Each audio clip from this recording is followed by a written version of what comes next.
Good evening, and thank you for coming. As you may know, the Robinhood stock trading app passed away yesterday, March 3rd, 2020, due to technological complications. Tonight, we will be reviewing the tragedy that transpired with the help of a detective. Excuse me, sir. Please step back. An anonymous Robinhood employee. The other 50% of our users come from Wall Street bets, and the last 1% is just Andre Jick. And then we will look back at the fondest memories of Robinhood's short life with the help of a special performance by my literal in-house singer, Justine. I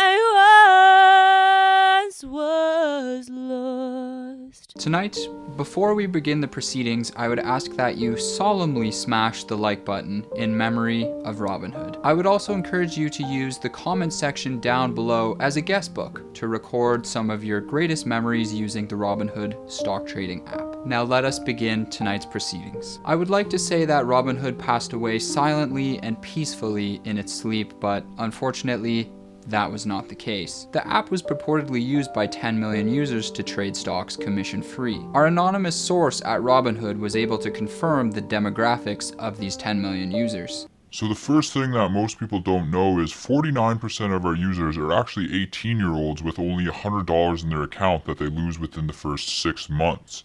The other 50% of our users come from Wall Street bets, and the last 1% is just Andre Jick. Of course, once the app had a service outage on the day of March 2nd, 2020, a day when the markets had a massive rally, these 10 million users were very vocal. But not only did the trading app suffer a service outage on March 2nd, but it was also hit once again on March 3rd. Many Robinhood users reported losses due to these service outages.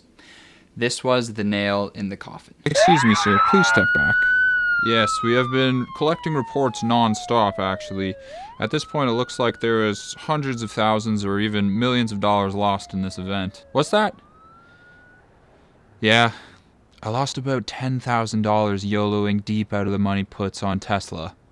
But my wife won't see that part, right? For many of us gathered here this evening, we're wondering, how did a tragedy like this occur?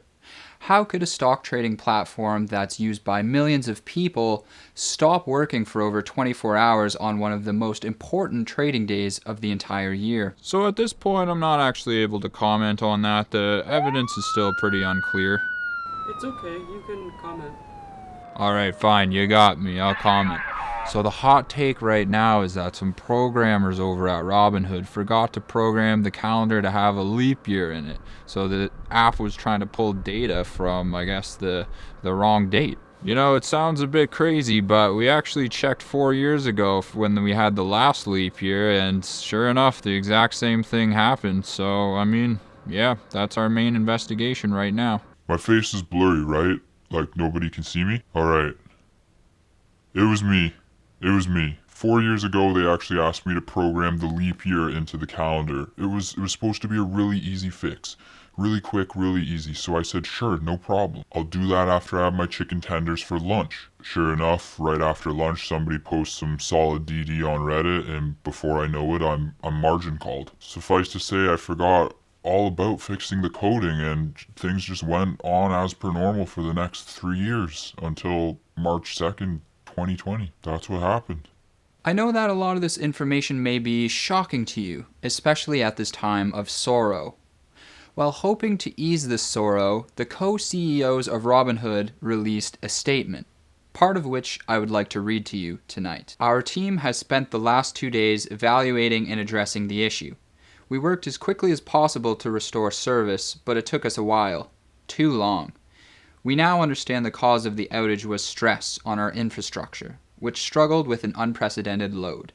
That in turn led to a thundering herd effect, triggering a failure of our DNS system. Before the Robinhood crash, I'll admit that I was not familiar with the thundering herd to which they were referring. But now I understand that the CEOs of Robinhood have identified the 1925 novel The Thundering Herd by Zane Grey as the cause of the Robinhood stock trading app service outage. It seems to me that there is some conflicting information regarding the downfall of Robinhood. I don't know whether it was because of a leap year coding failure or because of a novel published in 1925, but what I do know is that people are looking for some form of compensation. Yeah, it looks like there could very well be a class action lawsuit here.